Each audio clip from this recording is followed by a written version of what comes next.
Hello, this is Michèle at Jasami Bookworm Podcast. And today we have something a little different for you. Recently, B.D. Wilberforce, Ben, our own author of Furze, Sweethearts, and Swan Songs, gave a presentation at the Chiltern Open Air Museum. That's the place where they do lots of filming, including horrible histories. This was for the event of Britain at War. I am delighted to present the recording of his presentation last Saturday. Welcome all. Thank you very much for coming to listen to our very exciting author. My name is Michèle. I'm with Jasami Publishing, and it was just a few years ago that I received a submission. And I read the story, and I was absolutely captivated. Now, after a few editing bits and pieces, which Ben will tell you about, I am absolutely delighted to say that we released, to a huge success, Furze, Sweethearts, and Swan Songs. So Ben's going to take you on the journey, and I am delighted to introduce Ben Wilberforce, a very entertaining author, telling the story of his great-grandfather's story. So thank you very much. Ben. Thank you, Michèle. And good afternoon. How are you? Excellent. Lovely to see you all here today. And thank you to those of you who popped in to have a chat before this talk as well. Please, after the talk, feel free to come up and have a look at all of the memorabilia in front of you here. These are authentic photographs and authentic pieces of history that relate to Keith Furze. Keith Furze, at the time of this novel is set, is a 24-year-old lieutenant in 1915. And the novel is based on his handwritten diary, which is here at the front. So this is a 109-year-old first-hand account of a period of history that we all know so well. If you grew up in the United Kingdom, you would have gone through an education system that teaches you about World War I from the very start. And what I find fascinating about this period of history is these first-hand accounts from people who lived it, who breathed it. So take a look up here as we walk through the rest of the talk and afterwards, and you'll get a sense of this young man's history. Now, you will all have, no doubt, at home or through parents, grandparents, stories from World War I and World War II.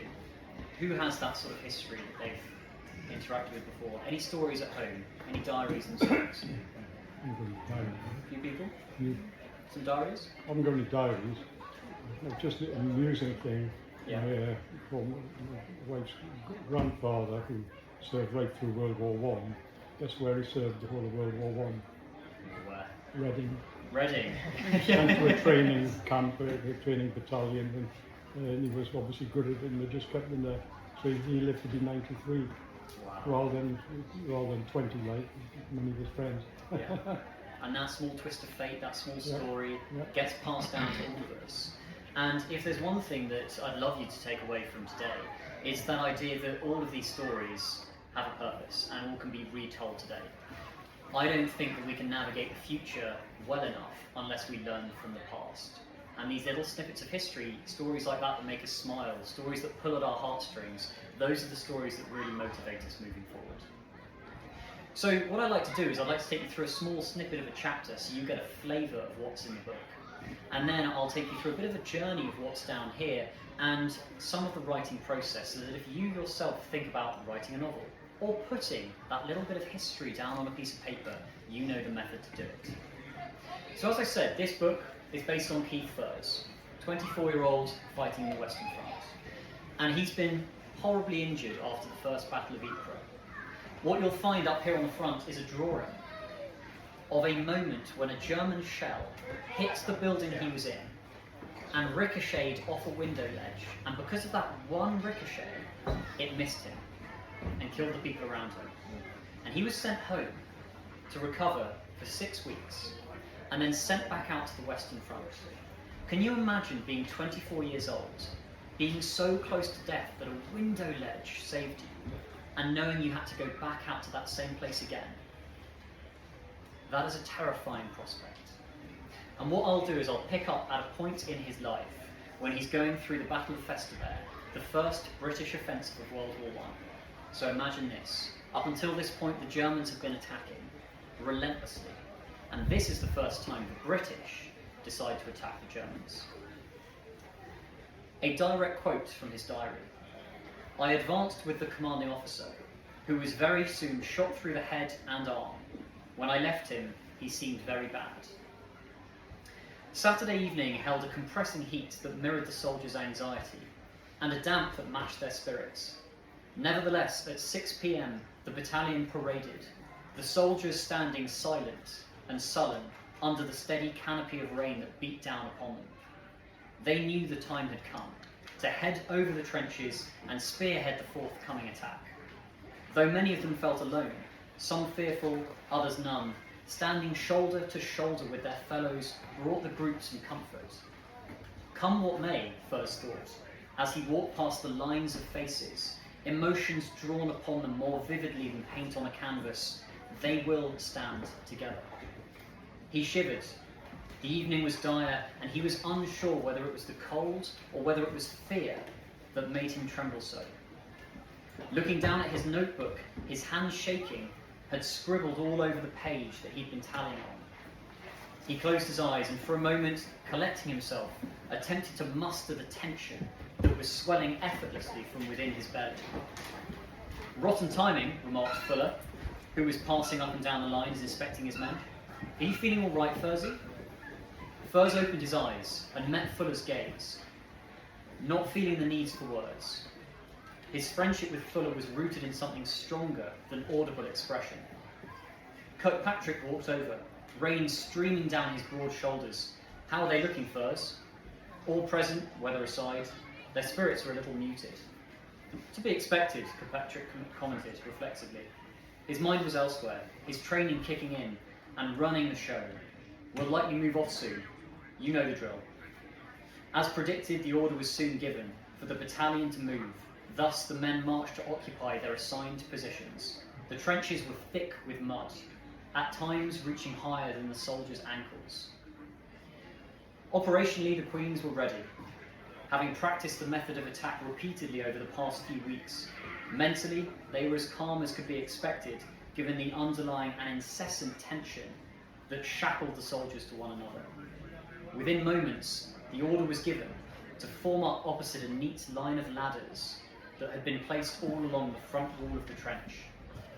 Furze observed these simple instruments, so ordinary in life at home, yet so extraordinary in such an environment.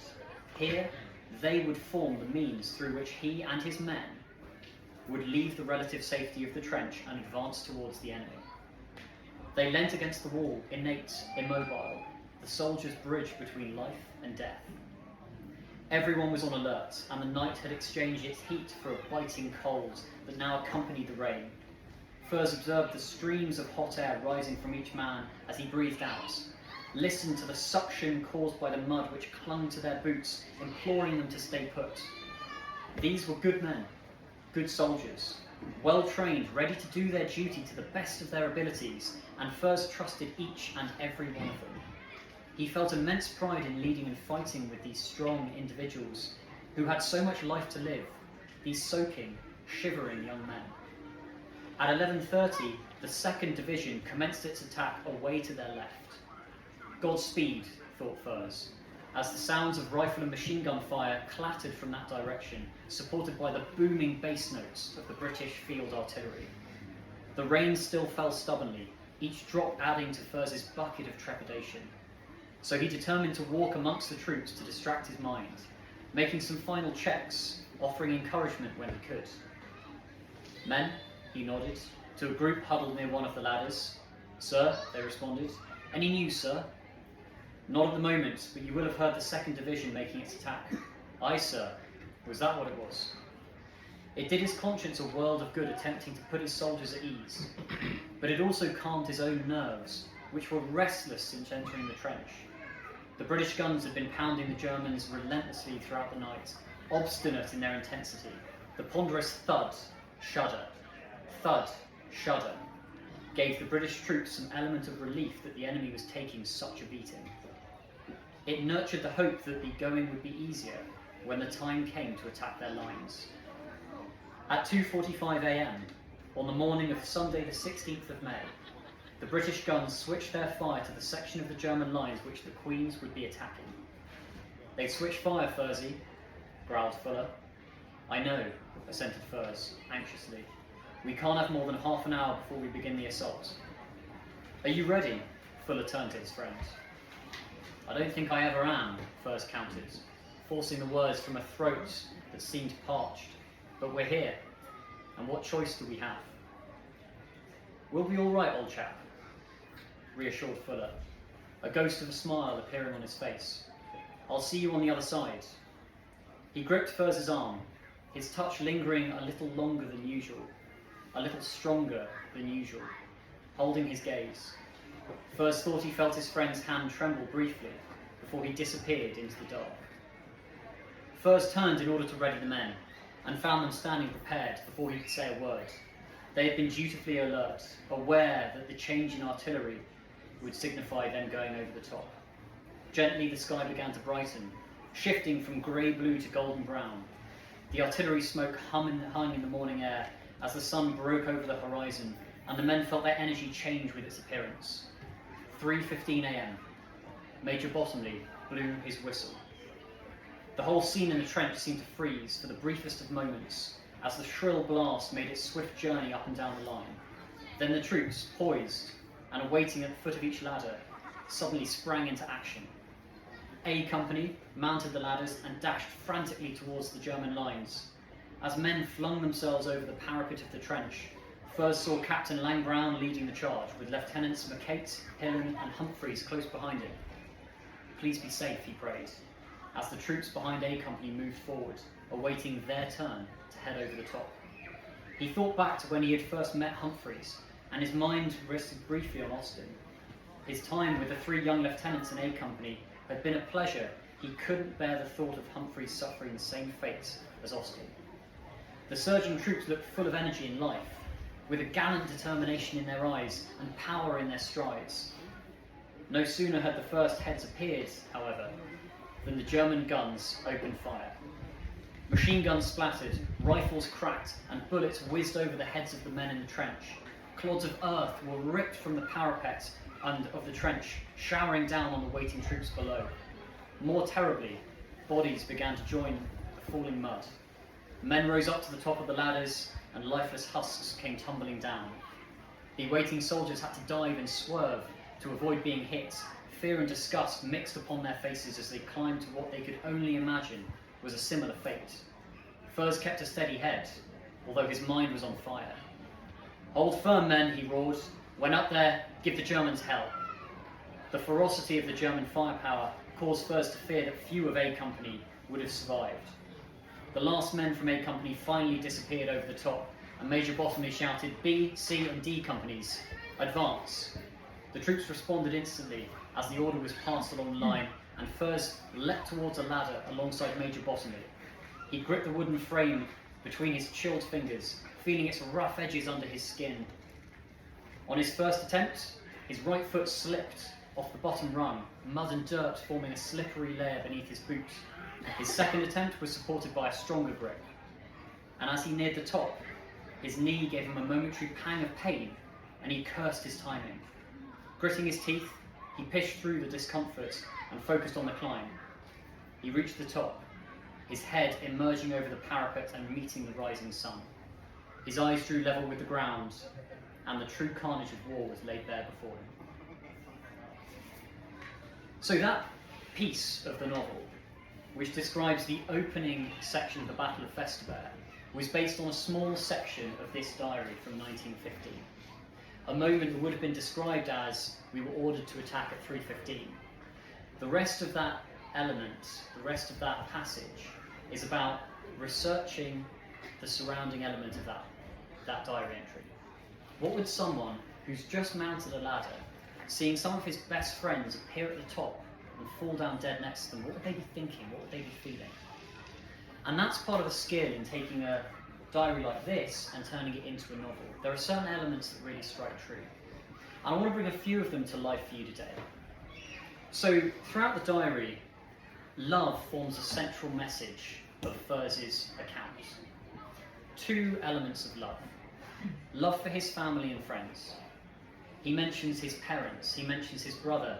He had two brothers, a younger and an older. The younger one here, Neville, was 17, 18 at the time. Neville ended up dying a year later when he got drafted into the war. But there's a supreme love with his family. There's a love for his friends, who are all mentioned in the diary. And what's so fascinating for Furze is that he's out there fighting amongst people he's known through school, through his time at the front, through his childhood, and they're there with him every step of the way. There are moments in this book, in the diary, where he tries to take some element of comfort from a situation that none of us would ever want to go through. But friends are so important to him, and they get him through. And then there's the love with his sweetheart, Dor Wallace. And one thing I find particularly fascinating about this diary is that at the start of the diary, remember he's 24, he's a young man, he's never kissed the woman he loves. And when he comes back from leave after the Battle of Festubert, he gets 2 weeks home. He takes Dor Wallace dancing, he takes Dor Wallace to shows, he tries to live as normal a life as he can, the sort of things that we would do day to day. Go out for dinner, come meet my parents, let's go for a walk in Hyde Park.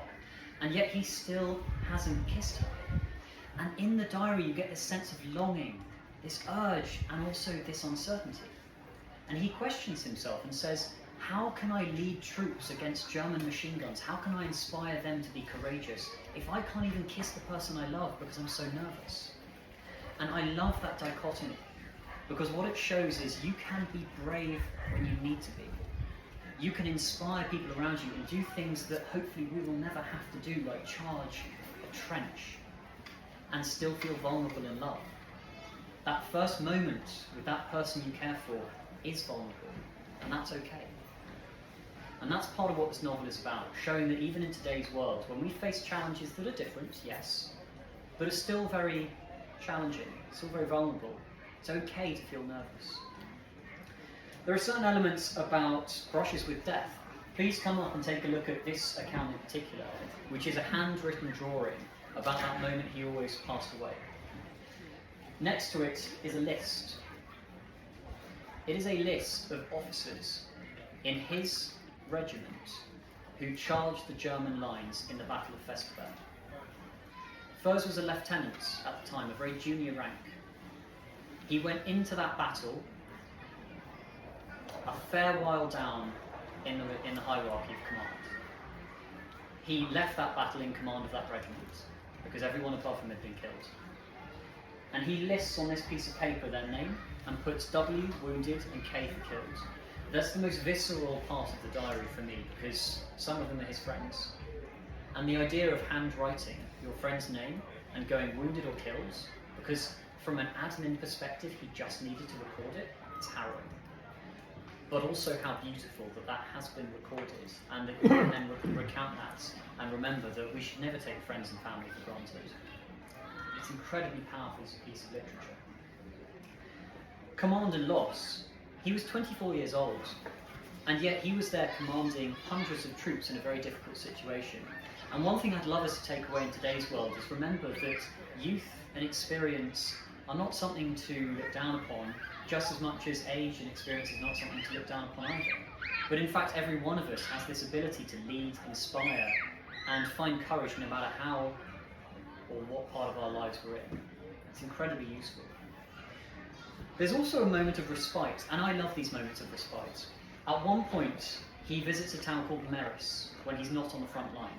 Interestingly, at this period of time, people didn't stay in the trenches for the entire war. People were generally in the trenches for days at a time, and then they rotated out. In a long period, they'd be in a trench for maybe a week or 2 weeks, but they weren't prolonged periods of time. And when they came out of the trench, they had to find things to do, things that kept the men motivated, things that kept their spirits high. And Furze had been a musician before he went out to the front. Very good at the piano, very good at the organ. And one day, he walked down to Meris, a small French town, and he found an organ, and it was completely intact. For some reason, the Germans hadn't managed to bomb it. And he took some time at that organ, just playing a piece of music, losing himself in a moment, and remembering that behind the wall, outside of this small facet of the world, there is normality. And that moment of respite, whether with a friend, a family member, or on your own, is really important in today's world as well. And loss and courage.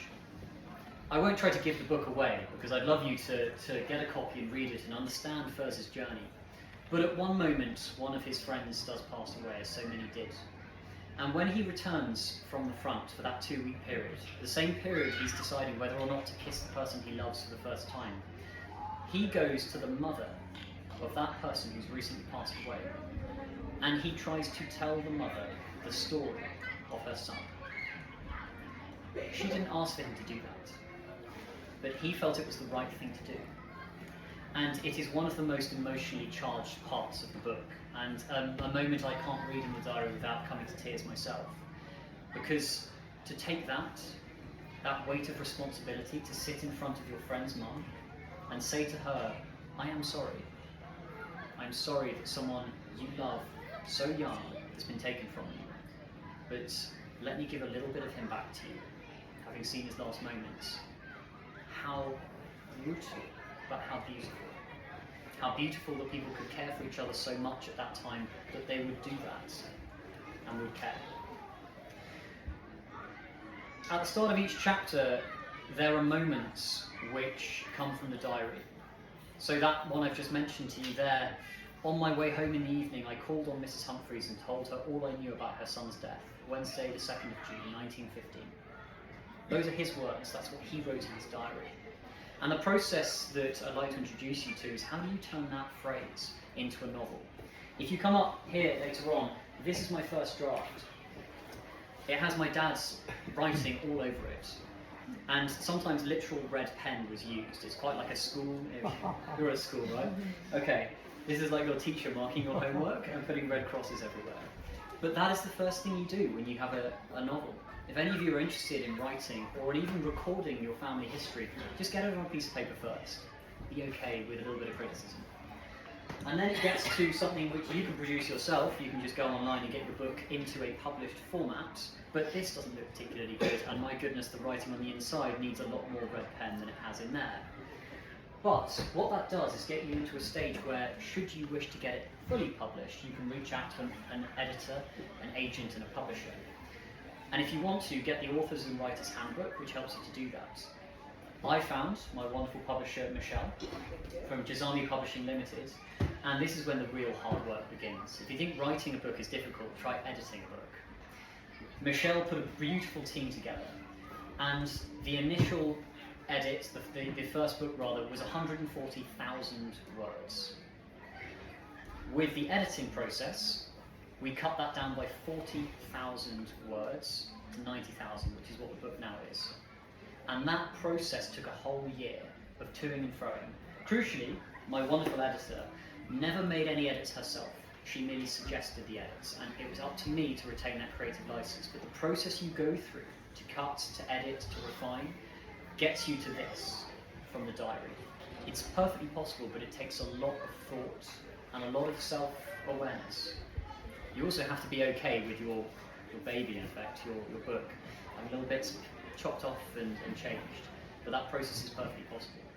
So do take a look at that up here as well. On the tables, you've got Furze from a young boy at school, through to Furze as a young man in the war, through to Furze at the end of his life. He finished up as a military knight at Windsor. He went through World War I. He got terribly injured and actually saved by the Germans. He went through World War II as a colonel in the Education Corps, so he served in both wars and finished up as a military knight at Windsor and died there in 1950. That life is laid before you here, and a small snapshot of it is in this book, and we're here all day. But I hope that from today, you learn that everyone's got a story to tell. Every one of us probably has a family member who was either in or was near to one of those world wars. In today's world, there are wars happening all over Europe and all over the world. People once again are going through challenging scenarios. But remember, just as Furze teaches us, good friends are essential. Good family are there to love and be loved by.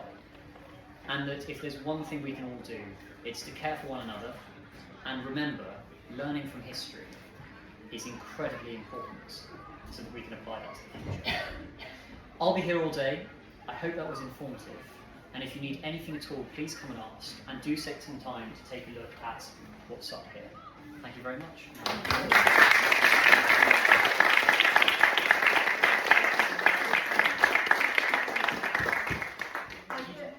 If you have any questions, then you're welcome to have a Q&A now. Otherwise, do come up to me afterwards. Are there any burning questions at the moment?